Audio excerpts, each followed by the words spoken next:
আজকে BCom semester 2 এর একটি চ্যাপ্টার কস্ট শিট, যেটা প্রবাবলি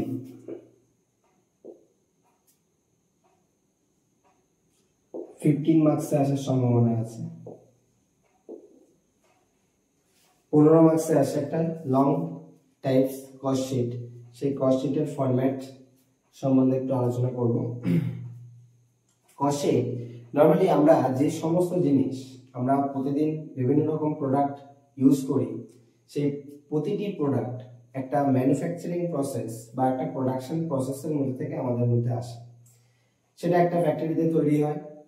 তার একদম ইনিশিয়ালি একটা প্রোডাক্ট তৈরি করতে গেলে র মেটেরিয়ালস খরচ হয়, সেটা কেউ একটা প্রডিউস করে বা তৈরি করে, তাদের ডাইরেক্ট ওয়েজেস আছে, বিভিন্ন রকম খরচ আছে। সেই বিভিন্ন রকম খরচ কমপ্লিট করে সেই প্রোডাক্টটা একটা ফাইনাল কস্ট, প্রতিটা ইউনিট প্রতি একটা একদম সাইন্টিফিক্যালি একটা কস্ট বার করা হয়। সেই কস্টের উপরেই প্রফিটটা অ্যাড করে তারপর সেটা সেল করা হয়।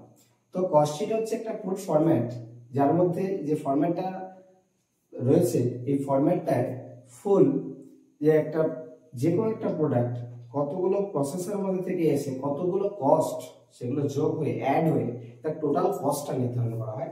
যে কোনো জিনিসের আমরা যে প্রোডাক্টের মূল্যটা দেখতে পাই, সেই প্রোডাক্টের মূল্যটার মধ্যে বিভিন্ন রকম খরচ থাকে। সেই খরচগুলো অ্যাড করার পর একটা কস্ট নির্ধারণ করা হয়। সেই কস্ট নির্ধারণ করা তার উপরে একটা নির্দিষ্ট পরিমাণ প্রফিট বেশি হতে পারে, কম হতে পারে। প্রফিটের উপর ডিপেন্ড করে মালটা কত সেল হবে বা কত দিন লাস্টিং করবে সেই সেলিং প্রসেসটা।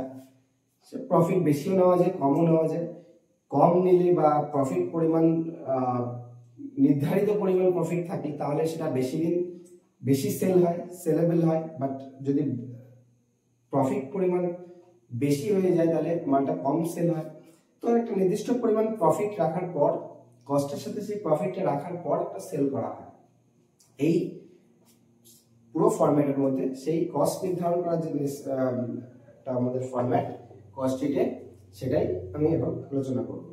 ফার্স্ট ফরম্যাটের উপরেই আমাদের লিখতে হয় statement showing in the cost বা cost sheet for the year ended.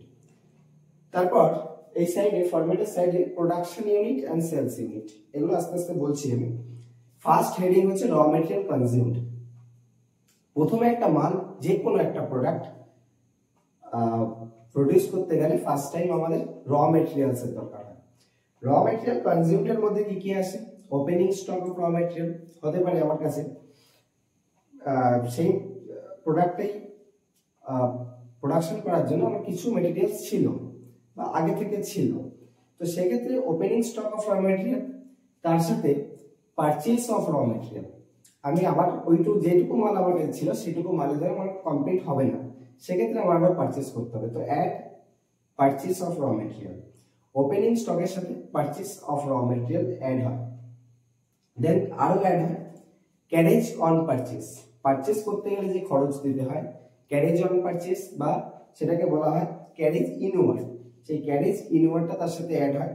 এছাড়াও মালটা যদি যে র মেটেরিয়ালটা আমরা কিনে নিয়ে আসি, সেই র মেটেরিয়ালটা যদি জাহাজে আসে বা কি আকাশপথে আসে, প্লেনে আসে, সেক্ষেত্রে আমাদের dock duty, custom duty, freight ইত্যাদি ট্যাক্সেস দিতে হয়।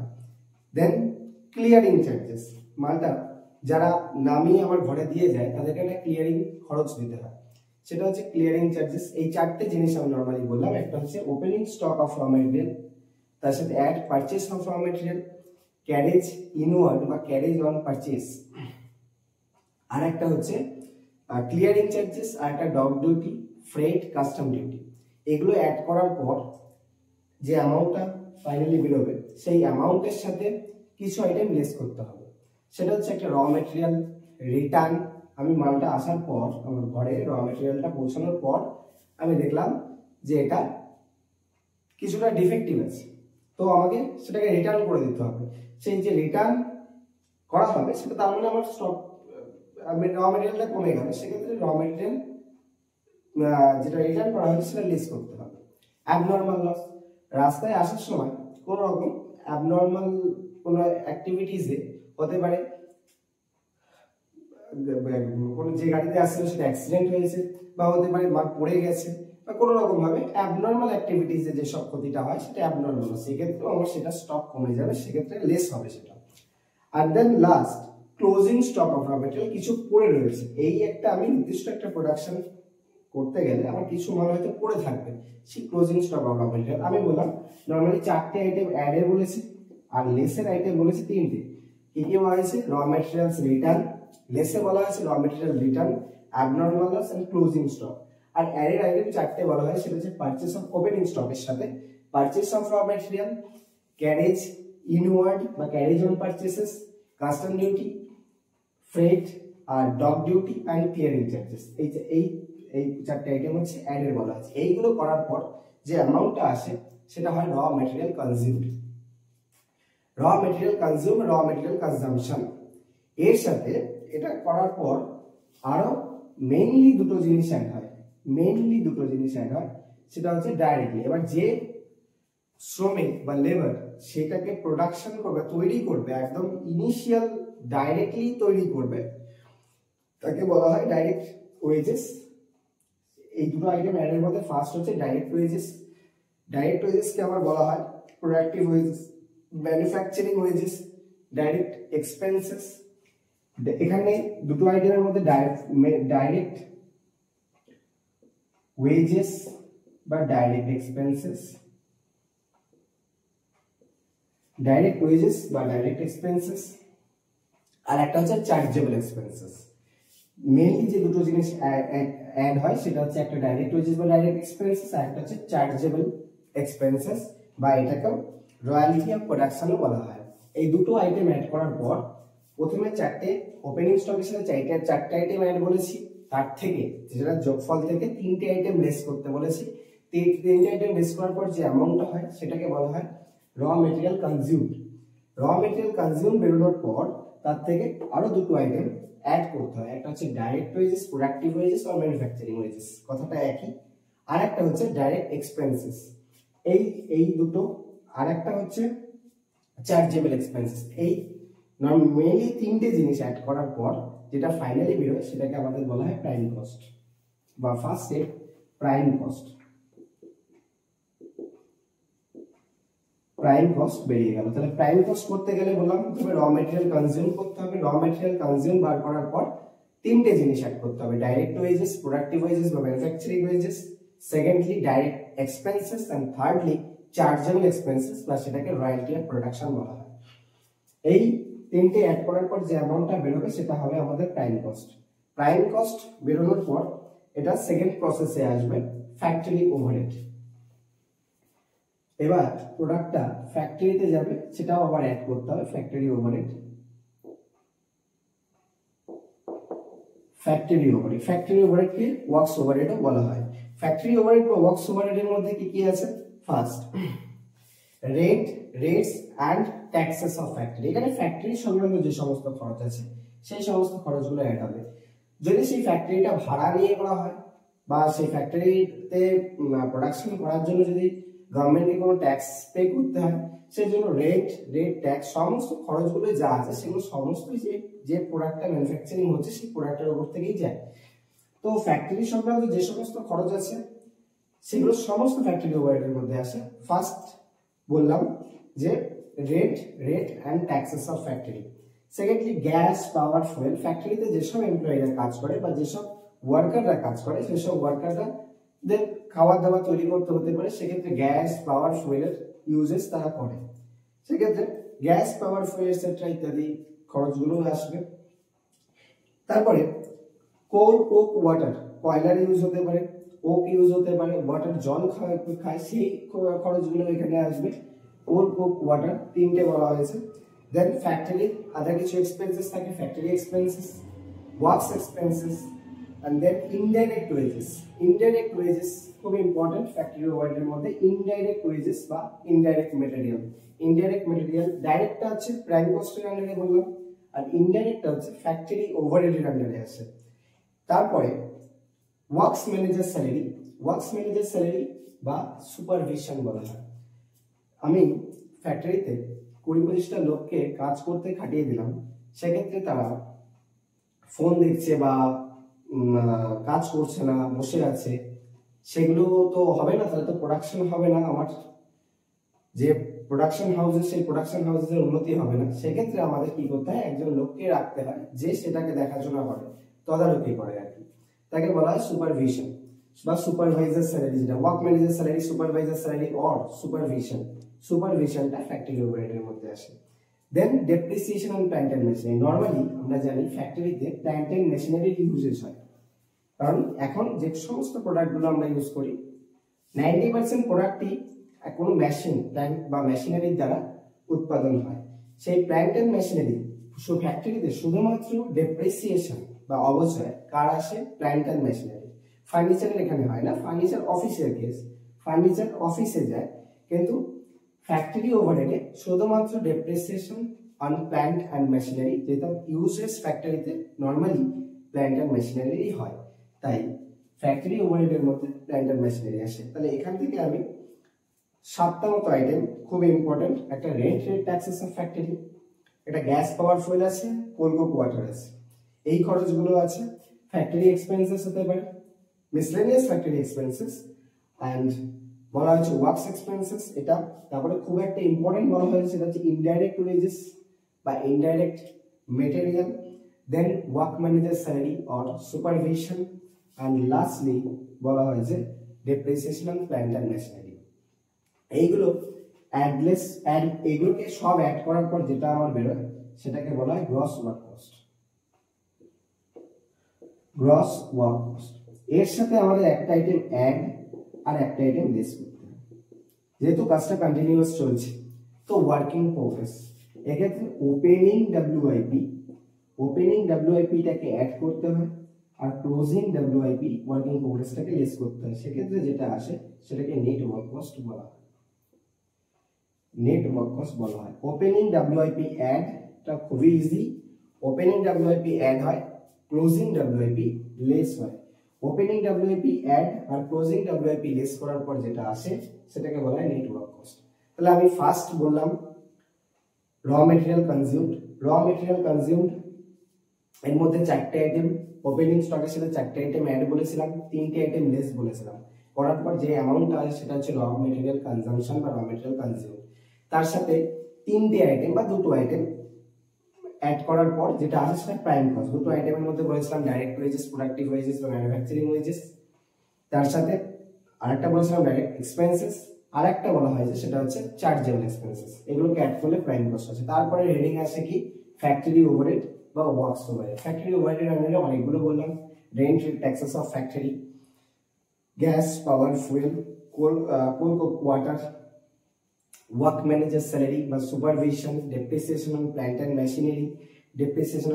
মেশিনারি, বলা হয়েছে, ওয়ার্কস এক্সপেন্সেস বলা হয়েছে, ফ্যাক্টরি এক্সপেন্সেস বলা হয়েছে। এগুলো সমস্ত অ্যাড করার পর যেটা আছে সেটাকে বলা হয় gross work cost. Gross work কস্টের সাথে অ্যাড হয় opening WIP, opening working progress, আর লেস হয় closing working progress. Add less করার পর যে অ্যামাউন্টটা আসে সেটাকে বলা হয় নেট ওয়ার্ক কস্ট। এর পরের হেডিং হচ্ছে ফ্যাক্টরি ওভারহেড পর office and administrative overhead.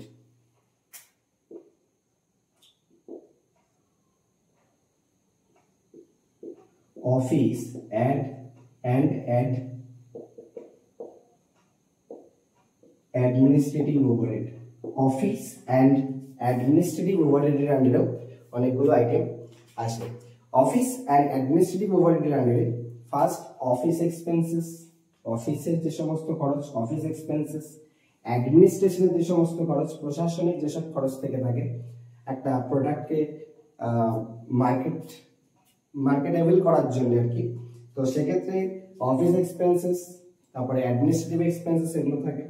Printing and stationery, printing এর যে সমস্ত কাজ থাকে, তো প্রোডাক্টটা তো জাস্ট নর্মালি ম্যানুফ্যাকচার করলেই হয় না, তাকে সৌন্দর্য করার জন্য বা জিনিসটাকে আরো অ্যাট্রাকটিভ করার জন্য আমাদের প্রিন্টিং স্টেশনারির দরকার হয়। সেক্ষেত্রে প্রিন্টিং স্টেশনারি অফিসের কাজ। প্রিন্টিং স্টেশনারি একটা important item. General expenses, generally কিছু খরচপত্র হয়ে থাকে, জেনারেল এক্সপেন্সেস অফিস আর অ্যাডমিনিস্ট্রেশনের মধ্যে আসে। তারপরে অফিস স্যালারিজ, অফিসে যারা কাজ করে বা অ্যাডমিনিস্ট্রেটিভ বিভাগে যারা কাজ করে তাদেরও স্যালারিজ দেওয়া হয়, তো সেই অফিস স্যালারিজ। এবার একটা খুব ইম্পর্টেন্ট আইটেম আছে, সেটা হচ্ছে ডেপ্রিসিয়েশন। আমি বলা হয়েছে factory overhead depreciation on plant and machinery বলা হয়েছে। ওখানে যেহেতু ফ্যাক্টরিতে প্ল্যান্ট অ্যান্ড মেশিনারি ইউজ হয়, সেক্ষেত্রে depreciation on plant and machinery ফ্যাক্টরির কেস। কিন্তু অফিস এন্ড অ্যাডমিনিস্ট্রেশনের মধ্যে কি আছে? ডেপ্রিসিয়েশন অন ফার্নিচার অর বা অফিস অ্যাসেট। অফিস অ্যাসেট বা ফার্নিচার এটা হচ্ছে অফিস এন্ড অ্যাডমিনিস্ট্রেটিভ ওভারহেডের মধ্যে আসে। তো আমি বললাম নরমালি কি কি? Office expenses, administration expenses, printing stationery, general expenses, depreciation on office asset or furniture. আরেকটা বলা হয়েছে সেটা হচ্ছে অফিস স্যালারিজ। আরো একটা আছে অফিস যেটা ইউজ হয় একটা প্রোডাকশন করতে গেলে, সেখানে অফিসে কিছু ইলেকট্রিসিটি বা লাইটিং খরচ থেকে থাকে। ইলেকট্রিসিটি, এসি চলে, পাখা চলে, তো সেক্ষেত্রে সেই খরচটা আমাদের প্রোডাক্টের উপর থেকেই দিতে হয়। তো office lighting and electricity etcetera সব অফিসের মধ্যে আসে। এগুলো হওয়ার পর যে অ্যামাউন্টটা বেরোয়, অফিসের যে খরচগুলো বললাম সেই খরচগুলো অ্যাড করার পর যে অ্যামাউন্টটা বেরোয় সেটাকে বলা হয় cost of production. Cost of production বেরোনোর পর, এই হেডিংটা বেরোনোর পর, কস্ট অফ প্রোডাকশন বেরোনোর পর এর সাথে একটা আইটেম অ্যাড হয়, একটা আইটেম লেস হয়। অ্যাড কোনটা হয়? Opening finish goods. অ্যাড হয়, আর ক্লোজিং ফিনিশ গুড লেস হয়। মালটা যেহেতু পুরোপুরি ফিনিশড পোর্শনে আছে, সেক্ষেত্রে অ্যাড ওপেনিং ফিনিশ গুড যেটুকু পুরো ফিনিশড হয়ে গেছে সেটা অ্যাড হয়, আর ক্লোজিং যেটা পড়ে থাকে তো সেটা লেস হয়। এটা করার পর যে আসে সেটাকে আমরা ডিনোট করি কস্ট অফ গুডস সোল্ড বলে ডিনোট করি। ফিনিশ গুড অ্যাডলেস করার পর, opening and closing finish good add less করার পর যে অ্যামাউন্টটা আসে সেটাকে কস্ট অফ গুডস সোল্ড বলা হয়। কস্ট অফ গুডস সোল্ড হয়ে গেলে আমাদের আরেকটা প্রসেস আসে, সেটা হচ্ছে selling and distribution overhead.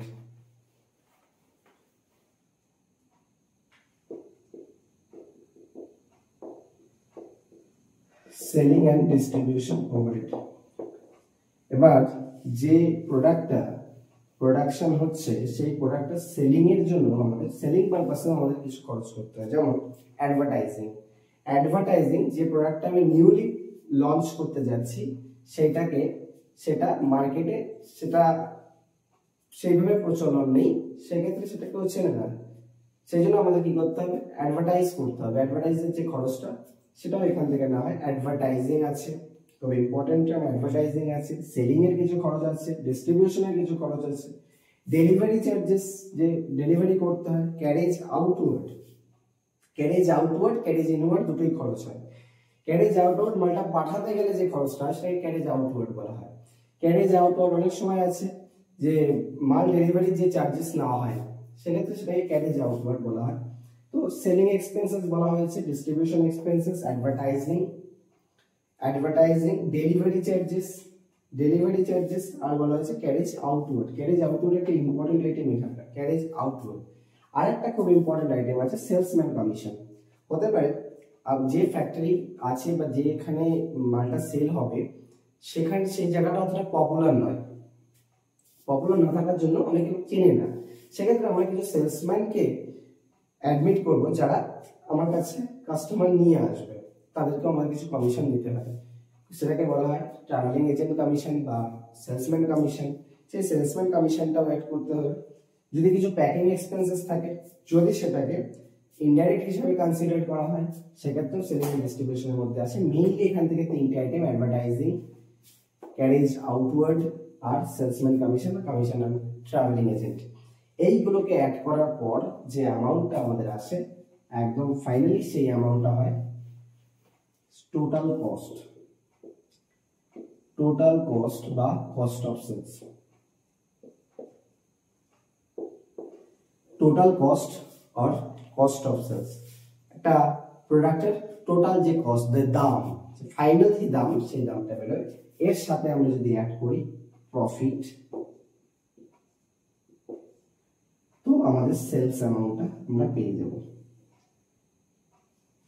Total কস্টের সাথে প্রফিট অ্যাড করা হয়, অনেক সময় এই অ্যামাউন্টটা বেরোয় এই অ্যামাউন্টটা দেওয়া থাকে, সেক্ষেত্রে আমাদের এটাকে ব্যালেন্সিং করে বের করতে হয়, ব্যালেন্সিং ফিগার করে আমাদের এটাকে বার করতে হয়, এটা থেকে এটা মাইনাস করলে এই অ্যামাউন্টটা বেরিয়ে যায়। তো টোটাল কস্টের সাথে প্রফিট অ্যাড করলে সেলস হয়। তো সেক্ষেত্রে আমাদের অনেক সময় প্রফিটটাকে মেইনলি 90% টাইম আমাদের প্রফিটটাকে ব্যালেন্সিং করেই বার করতে হয়। এটা করার পর যে অ্যামাউন্টটা পাওয়া যাবে এটা final amount, sales amount profit add করার পর। এই হচ্ছে কস্ট শিটের ফরম্যাট ছিল, ফুল ফরম্যাট। মোটামুটি 90% যেসব আইটেমস গুলো অঙ্কের মধ্যে থাকে সেগুলো এখানে কভার আছে। এন্ড দেন কিছু ফলোইং আইটেমস আছে যেগুলো এই রুলসে দেওয়া আছে, ফলোইং আইটেম যেগুলো কস্ট শিটে আসে না। The following items will not included in cost sheet. First, trade discount, ব্যবসায়িক বার্তা। ট্রেড ডিসকাউন্ট এখানে কস্ট শিটে আসে না। ডিসকাউন্ট অ্যালাউড আর ডিসকাউন্ট রিসিভ এটাও কস্ট শিটে আসে না। Next, interest on loan. Interest on loan একটা ফাইন্যান্সিয়াল আইটেম, এটা কস্ট আইটেম নয়, তাই কস্ট শিটে আসে না। নেক্সট, ব্যাংক চার্জেস, এটাও তাই, এটা ফাইন্যান্সিয়াল আইটেম, এটা কস্ট আইটেম নয়, তাই কস্ট শিটে আসে না। Normal loss, abnormal loss less হয় প্রাইম কস্টের আন্ডারে, সেক্ষেত্রে অ্যাবনর্মাল লস আমি বলেছি, কিন্তু নরমাল লস যেটা কস্ট শিটে আসে না, নরমাল লস কস্ট শিটে আসে না। ডিভিডেন্ড পেইড বা ডিভিডেন্ড রিসিভড, এটাও কস্ট শিটে আসে না। ডিবেঞ্চার ইন্টারেস্ট, এটাও একটা ফাইন্যান্সিয়াল আইটেম, এটা cost not a cost item. Donation paid, income tax, এগুলো কস্ট শিটে আসে না। এবার খুব ইম্পর্টেন্ট একটা টপিক,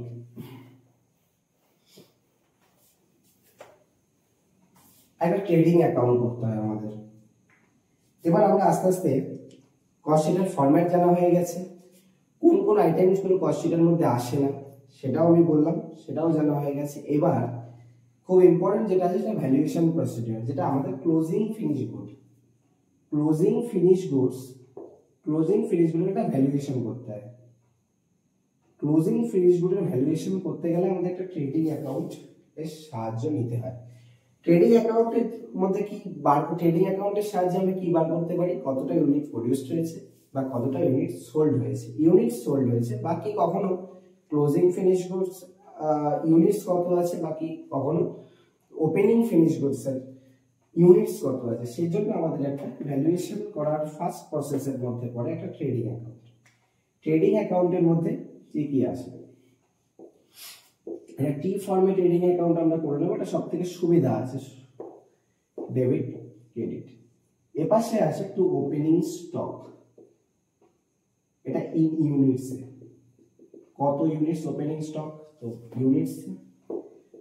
এপাশে আছে বাই ক্লোজিং স্টক, এটাও ইউনিটস, ইন ইউনিটস। আমি একদম ফরম্যাটের ফার্স্টে বলেছিলাম প্রোডাকশন অফ সেলস ইউনিট লিখতে হয়, সেটা এই ট্রেডিং অ্যাকাউন্ট থেকেই আমাদের করতে হবে। সেকেন্ড, ইউনিট প্রডিউসড, এখানে ইউনিট লেখাই আছে, ইউনিট প্রডিউস, এটা কখনো ব্যালেন্সিং এ বেরোতে পারে, বা এখানে কখনো আছে ইউনিট সোল্ড, এটাও আমাদের ইন ইউনিটস এ বেরোয়, এটা আমাদের ব্যালেন্সিং ফিগারে আসতে পারে, যেটা আমাদের দেওয়া থাকে। এটা একটা ব্যালেন্সিং, এটা দুটো ইকুয়াল হয়, এটা আমাদের কখনো ব্যালেন্সিং এ বেরোতে পারে, এটা কখনো কখনো দরকার পড়লে ওপেনিং স্টক ক্লোজিং স্টকও বেরোতে পারে।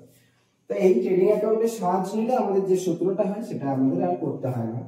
আমাদের এখান থেকে অনেক সময় ইউনিট সোল্ড বার করার অনেকে সূত্র বলবে যে ইউনিট সোল্ড কিভাবে বার করে, opening stock plus unit produce minus closing stock করলেই বেরোবে। আমাদের এই ট্রেডিং অ্যাকাউন্ট করলে সেটার দরকার পড়বে না, আমি নরমালি এখান থেকে এই ট্রেডিং অ্যাকাউন্টে বসিয়ে দিলে আমাদের এখান থেকে ব্যালেন্সিং করে বার করে দেওয়া যাবে। ইউনিট সোল্ডে তাহলে সূত্র কি হয়, opening stock plus unit produce minus closing stock in units হয়ে গেল। ইউনিট প্রডিউসের কি সূত্র হয়, unit sold plus closing stock minus opening stock, unit sold plus closing stock minus opening stock. এখান থেকে আমার হয়ে গেল যে কি করে সোল্ড বার করতে, কি করে প্রডিউস বার করতে। ট্রেডিং অ্যাকাউন্টে করলে সবথেকে ইজিলি এখান থেকে ইউনিট সোল্ড এন্ড ইউনিট প্রডিউসটা বার করা যাবে। এন্ড দেন একটা ফরম্যাটে রয়েছে list of converted sale into cost price, sales price থেকে কস্ট প্রাইসে কনভার্ট করা। এটা খুব দরকারি, কারণ এই যে লাস্ট আমি বললাম টোটাল কস্ট বা কস্ট অফ সেলস এর সাথে প্রফিট অ্যাড করতে হয়। এই সময় এখানে মেইনলি আমাদের সব সময় কস্ট অ্যামাউন্টটা বেরোয়। এবার প্রফিটটা ইন কেস অঙ্কে দেওয়া আছে সেলসের উপর, সেক্ষেত্রে আমাদের যে পার্সেন্টেজটা কনভার্ট করতে হয় কস্ট থেকে সেলে, সেটা ফরম্যাটে যা লেখা আছে সেটা করলেও হয়, সেটা করলে মুখস্থ করতে হয়, আর না হলে আমাদের একটা সূত্র ইউজ করতে পারি, সেটা হচ্ছে কস্ট প্লাস প্রফিট সেলস। যদি কখনো সেলসের উপর দেওয়া থাকে তো সেক্ষেত্রে সেলসকে আমরা 100 করে নেব। এবার বলা আছে on sales 25%, suppose on sales 25%, তাহলে এটা সেলসটাকে আমি 100 ধরেছি, সেলসের উপরে যেহেতু বলা ছিল সেলসকে 100 ধরেছি, প্রফিট 25%, সেক্ষেত্রে তো কস্ট হবে 75। তো আমাদের যে কস্ট অ্যামাউন্টটা গিভেন থাকতো, কস্ট অ্যামাউন্টটাকে আমরা 75 দিয়ে ভাগ করতাম, আর আমার যদি প্রফিট বার করতে তাহলে 25 লিখতাম, আর যদি আমার কখনো সেলস বার করতে তাহলে আমি 100 লিখতাম। এক্ষেত্রে আমি ইজিলি বার করতে পারবো। বা কখনো যদি আমাদের কস্ট অ্যামাউন্টের উপর বলে অন কস্ট 25%, তাহলে কস্ট 100 ধরলাম, প্রফিট 25, সেলস সেক্ষেত্রে হয়ে যায় 100 করছে। তো এবার সেলস অ্যামাউন্ট থাকলে সেলস অ্যামাউন্টকে সেলস দিয়ে ভাগ করতে হবে, আর যাকে বার করতে চাই সে কস্ট হোক, প্রফিট হোক বা সেলস হোক, তাকে উপরে রাখতে হবে। মানে যাকে বার করতে চাই তাকে উপরে রাখতে হবে, আর যেটা বলে দেবে আর যে অ্যামাউন্টটা আমার কাছে থাকবে, আমার নয় কস্ট অ্যামাউন্ট নয় সেলস অ্যামাউন্ট, দুটোর মধ্যে একটা অ্যামাউন্ট বা প্রফিট অ্যামাউন্ট, পুরো অ্যামাউন্ট তো আমার লাগবে, সেই অ্যামাউন্টটাকে যেটা গিভেন থাকবে সেটাকে সেই ইউনিট দিয়ে ভাগ করে যেটা বার করবো সেটা যদি আমি উপরে রাখি, তাহলে আমাদের এখান থেকে ওই সূত্র বা ওই ফরম্যাটের যে সূত্রটা আছে কনভার্টেড পার্সেন্টেজ, সেই কনভার্টেড পার্সেন্টেজ মুখস্থ না রাখলেও আমাদের হয়ে যাবে এই সি প্লাস পি এস এই সূত্রটা দিয়ে। And then valuation procedure note 4 এ কি লেখা, valuation of closing finish good. আমরা বললাম ফরম্যাট আমরা ফুল ডেসক্রিপটিভ ফরম্যাট জানা হয়েছে, তার মধ্যে র মেটেরিয়াল কনজিউম হতো নরমালি আমাদের একদম first direct material, direct wages, direct expenses, এই তিনটেকে যোগ করলে আমরা কি হতো, নরমাল এটা ছোট করে লেখা আছে, এটা direct material, direct wages, direct expenses, এই তিনটেকে যোগ করার পরে কি আসতো, প্রাইম কস্ট। তার সাথে যদি ফ্যাক্টরি ওভারহেড আমি অ্যাড করতাম সেটাকে আসতো হচ্ছে ওয়ার্ক কস্ট বা ফ্যাক্টরি কস্ট। তার সাথে যখন আমরা অফিস ওভারহেড আমি যোগ করতাম, অফিস ওভারহেড, অফিসে বিভিন্ন রকম খরচ বলেছি, অফিস ওভারহেড যখন যোগ করতাম তখন আমাদের আসতো cost of production. Cost of প্রোডাকশনের পরে আমি একটা বলেছি ওপেনিং ফিনিশ গুড অ্যাড করতে হয়, ক্লোজিং ফিনিশ গুড লেস করতে হয়। ওপেনিং ফিনিশ গুড অঙ্কে 90% ট্যাগ দিয়ে দেয় ওপেনিং ফিনিশ গুডস এর অ্যামাউন্টটা, কিন্তু ক্লোজিং ফিনিশ গুডটা ভ্যালুয়েট করতে বলে, যে ওটা ভ্যালুয়েশন করে বলে যে বিভিন্ন পদ্ধতিতে, নরমালি বিকম এর ক্ষেত্রে 4টে পদ্ধতি ইউজ হয়, FIFO, first in first out method, LIFO, last in first out method, simple average method আর ওয়েটেড অ্যাভারেজ মেথড। 4টে, বেশিরভাগ ফিফো বা লিফোই থাকে, কিন্তু 4টে প্রসেসই সিলেবাসের অন্তর্ভুক্ত আছে, সিলেবাসে ইনক্লুডেড আছে, FIFO, LIFO, simple average, weighted average. এই যে ভ্যালুয়েশন, ক্লোজিং ফিনিশ গুডের যে ভ্যালুয়েশন, সেইটা এই 4টে পদ্ধতিতে করা হয়।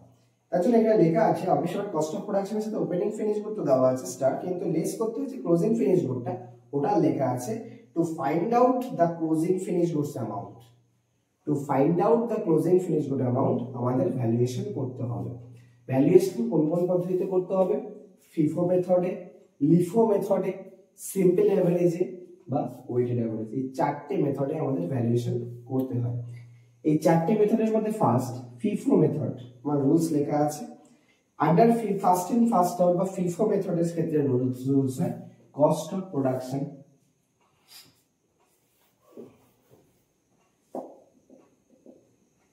ফিফো মেথডের ক্ষেত্রে রুলস হয় cost of production by unit produced into closing stock, এটা অবশ্যই ইন ইউনিটস এ হবে। এবার এই আইটেমগুলো কোথা থেকে পাবো, কস্ট অফ প্রোডাকশন কোথা থেকে পাবো, আমরা কস্ট শীটের যে ফরম্যাটে আসবো এখানে আমাদের পার ইউনিট না বার করলে, এই ফরম্যাট সেই সূত্রগুলো যদি আমি জানি তাহলে আমার ইউনিট পার ইউনিট না বার করলেও হবে। যদি অঙ্কে না দেয় ইউনিটটা নরমালি আমরা কিসের জন্য বার করি, ভ্যালুয়েশন করার জন্য। তো ইউনিটস এর যে কলামটা আমাদের না করলেও হবে, কারণ আমরা যেহেতু রুলস ইউজ করছি। কস্ট অফ প্রোডাকশন আমরা পাবো, কারণ কস্ট অফ প্রোডাকশনের পরেই আমাদের অ্যাড করতে হয় ওপেনিং ফিনিশ গুড, লেস করতে হয় ক্লোজিং ফিনিশ গুড। তো কস্ট অফ প্রোডাকশনটা আমরা পাবো ফরম্যাট অনুযায়ী নাম দিয়ে। কস্ট অফ প্রোডাকশন অ্যামাউন্টটাকে আমি এখানে পুট করব, আর ইউনিট প্রোডিউসটা কোথা থেকে পাবো, ইউনিট প্রোডিউসটা এক্ষুনি বললাম যে ট্রেডিং অ্যাকাউন্টটা, যে ট্রেডিং অ্যাকাউন্টে ইউনিট প্রডিউস আছে, যেটা unit sold plus closing stock minus opening stock করে পাওয়া যায়, সেই ইউনিট প্রডিউস অ্যামাউন্টটা আমরা এখানে লিখবো ইউনিট প্রডিউস, ইউনিটসটা। আর একটা ক্লোজিং স্টক, এটাও ট্রেডিং অ্যাকাউন্টে পাওয়া যাবে, ট্রেডিং অ্যাকাউন্টে লেখানো হয়েছে closing stock in units, closing stock ইউনিটসটা দিয়ে দিলে আমাদের ফিফো মেথডস এর যে ভ্যালুয়েশন ক্লোজিং ফিনিশ গুডস সেটা চলে আসবে। তাহলে আমাদের এখানে মেইনলি এই সূত্রটাকে একটু মাথায় রাখতে হচ্ছে, cost of production by unit produce into closing stock in units. এটা হয়ে যাওয়ার পর ফার্স্ট ইন ফার্স্ট আউট মেথডের পর আসে LIFO method, last in first out. Last in first out মেথডের সূত্রটা, এটা দুই রকম সূত্র আছে। ফার্স্ট লেখা আছে কন্ডিশন 1, কন্ডিশন 1 এ বলা আছে in case closing units higher than opening units, closing unit higher than opening unit, closing ইউনিটটা যদি ওপেনিং ইউনিট থেকে বড় হয়, ওপেনিং এ যদি 10,000 ইউনিটস থাকে, ওপেনিং এ 10,000 ইউনিট থাকে, ক্লোজিং এ ধরা দেয় যে 15,000 ইউনিট, সেক্ষেত্রে এক্সেস ইউনিট কত? 5,000, 5,000 এক্সট্রা ইউনিট আছে। তো আমাদের সেক্ষেত্রে করতে হয় কি, লেখা আছে ওপেনিং স্টক কোয়ান্টিটি অ্যামাউন্ট, আমরা ডাইরেক্ট যদি সূত্র ইউজ করি তাহলে অল্টারনেটিভলি একটা সূত্র লেখা আছে, ওপেনিং স্টকটা ভ্যালুতে নিতে হবে, ওপেনিং স্টকটা ভ্যালুতে নিতে হবে, প্লাস সেম সূত্র ইউজ হবে cost of production by unit produce into, এখানে যে ক্লোজিং ইউনিট হচ্ছে সেখানটা হবে এক্সট্রা ইউনিট, এক্সট্রা ইউনিট। এই সূত্রটা সবথেকে ইজি হয় ইউজ করা। ওপেনিংটাকে ভ্যালুতে নিয়ে নেব, ওপেনিংটাকে ভ্যালুতে নিয়ে নেব, তারপরে সেম সূত্র cost of production by unit produce, কিন্তু এখানে ক্লোজিং নয়, এখানে এক্সট্রা ইউনিট। এক্সট্রা বলতে এই যে 5,000 ইউনিট আমি এক্সাম্পলে বলেছি, 5,000 ইউনিটের কত সেটা আমি বার করে নিয়ে সেটা যোগ করলে হয়ে যাবে। তার মানে এটা হচ্ছে ওপেনিং স্টক ভ্যালুতে in values plus cost of production by unit produce into extra unit. এটা হচ্ছে কন্ডিশন 1। কন্ডিশন 2 আছে, যদি ইন কেস ওপেনিং স্টকটা বেশি হয়, ইন কেস ওপেনিং স্টকটা যদি বেশি হয় ক্লোজিং এর তুলনায়, ওপেনিং স্টকটা যদি opening units is higher than closing units, এটা খুবই রেয়ার কেস হয়, এটা খুবই রেয়ার, এটা ইউজেস খুব একটা হয় না। সেক্ষেত্রে রুলস হচ্ছে value of opening stock by value of opening stock by units of opening stock into closing stock in units, value of opening stock by units of opening stock into closing units। এটা হচ্ছে আমার যখন case 2 লিফোর ক্ষেত্রে, যখন আমাদের ওপেনিংটা closing এর থেকে বড় হয়, in case opening units is higher than closing unit, সেক্ষেত্রে আমাদের এই সূত্রটা ইউজ করতে হয়, value of opening stock, value opening স্টকের ভ্যালুটা by units of opening stock into closing units. আর একটা বলেছি মেইনলি এটা খুব রেয়ার কেস, সবথেকে বেশি ইউজ হচ্ছে ওপেনিং ছোট হবে ক্লোজিং বড় হবে, closing units is higher than opening unit, সেক্ষেত্রে আমাদের সূত্র আমি এটা বলেছিলাম opening stock value plus cost of production by unit produce into extra unit, এটার বেশি ইউজেস হয়। এরপরে আছে আন্ডার সিম্পল অ্যাভারেজ মেথড।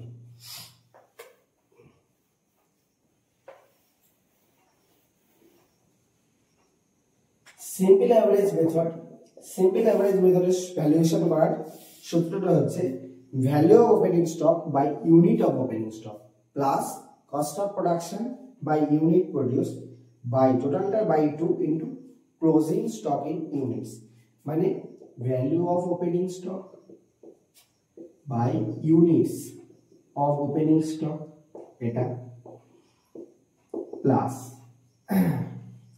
বলা হয়েছে cost of production by unit produce into closing units, value of opening stock by units of opening stock plus cost of production by unit produce, টোটালটা 2 দিয়ে ভাগ ইনটু ক্লোজিং ইউনিট। এটা হচ্ছে simple average মেথডে valuation করার formula. And then last weighted average, final ভ্যালুয়েশনের একটা সূত্র আছে, সেটা হচ্ছে weighted average method. Weighted average মেথডের সূত্র হয় value of opening stock plus cost of production by units of opening stock plus unit produce closing unit, মানে value of opening stock plus unit sorry cost of production by units of opening stock plus unit produce into closing stock in unit. এটা হচ্ছে আমাদের weighted অ্যাভারেজের final সূত্র। Value of opening stock তার সাথে cost of production add করতে হবে, unit of opening stock তাকে ভাগ করতে হবে unit of opening stock plus unit produce দিয়ে, দুটো যোগফল ইনটু ক্লোজিং স্টক ইউনিট। এটা হচ্ছে কস্ট শিটের বিকম সেমিস্টার টু কস্ট শিটের যে অঙ্ক থাকে, প্রবাবলি 15 মার্কসের অঙ্ক এখান থেকে আসবে। 15 মার্কসের যে অঙ্কটা থাকবে তার ফুল ফরম্যাট কস্ট শিটের ফুল ফরম্যাট। প্রথমে আমি ফরম্যাট সম্বন্ধে বলেছি, পুরো কস্ট শিটের ফরম্যাটটা কি হয়, কোন কোন আইটেম কস্ট শিটে আসে না, কোন কোন আইটেম কস্ট শিটের মধ্যে আসে না সেটা। তারপরে একটা ট্রেডিং অ্যাকাউন্টটা ভ্যালুয়েশনের জন্য দরকার পড়ে, কারণ আমাদের ইউনিট প্রোডিউসড ইউনিট সোল্ড কত হয়েছে সেই ইউনিটটা আমাদের জানা দরকার হয়। আর তারপরে আমাদের ভ্যালুয়েশন যে প্রসিডিউর আছে, ভ্যালুয়েশন প্রসিডিউরের মধ্যে নরমালি 4টে rules, FIFO, LIFO, simple average, weighted average. এই 4টে রুলস সবথেকে বেশি ফিফো আর লিফোই আসে। ফিফোর সূত্র আমি বলেছি ভ্যালুয়েশনের cost of production unit produce into closing stock in units, এটা হচ্ছে ফিফো মেথডের। লিফো মেথডের সূত্র আমি বলেছি, লিফো মেথডের সূত্র ওপেনিং স্টক ভ্যালুতে আসবে, তার সাথে যোগ করতে হবে cost of production by unit produce into extra unit condition 1 এর ক্ষেত্রে, যখন ওপেনিং স্টক এর থেকে ক্লোজিং স্টক বড় হয়, closing stock higher than opening stock, সেক্ষেত্রে আমাদের এই কন্ডিশন। রেয়ার কেস বলেছি কন্ডিশন 2টা, যখন ওপেনিং স্টক কম হয় ওপেনিং স্টক বেশি হয় ক্লোজিং স্টক কম হয়, সেক্ষেত্রে সূত্র আমি একটা বলেছি, এটা খুব রেয়ার কেস। তারপরে বলা হয়েছে সিম্পল অ্যাভারেজের সূত্রটা বললাম কি, value of opening stock by value of opening unit, ওটা ব্র্যাকেটের মধ্যে থাকে, plus cost of production by unit produce টোটালটা by 2 into closing stock unit. আর এটা বলা হয়েছে ওয়েটেড অ্যাভারেজের সূত্র, value of opening stock plus cost of production by units of opening stock plus unit produce into closing stock unit. এই টোটালটা রুলসটা করে ফেললে কস্ট শিটের অঙ্কে খুব একটা সমস্যা হবে না। এরপরে আমি ভিডিওতে কস্ট শিটের সলিউশন, যে বড় বড় অঙ্কের যে সলিউশন আছে সেগুলো করবো, কিন্তু এই রুলসটা আমাদের বেশি, এই রুলসটা যদি ভালো করে পড়া থাকে বা জানা থাকে। আর একটা কথা বলা হয়েছে সেটা হচ্ছে C+P এর সূত্রটা, C+P এর সূত্রটা এখান থেকে খুবই সহজে পার্সেন্টেজ কনভার্ট করা যায় কস্ট টু সেলস বা সেলস টু কস্ট, সেটাও খুব সহজে করা যায়। এই সমস্ত কটা রুলস বা এই যে ফরম্যাটটা ছিল, ফরম্যাট এন্ড রুলস দুটোই নোটগুলো সমস্ত এই পিডিএফ অনুযায়ী যদি কমপ্লিট করা যায় বা একটু ভালো করে পড়া যায় থরলি, সেক্ষেত্রে কি হবে, আমাদের কস্ট শিটের অঙ্কগুলো করতে খুব সুবিধা হবে, আমরা খুব সহজেই কস্ট শিটের অঙ্কগুলো নামাতে পারবো। তো এই ভিডিও এই অবধি, থ্যাংক ইউ।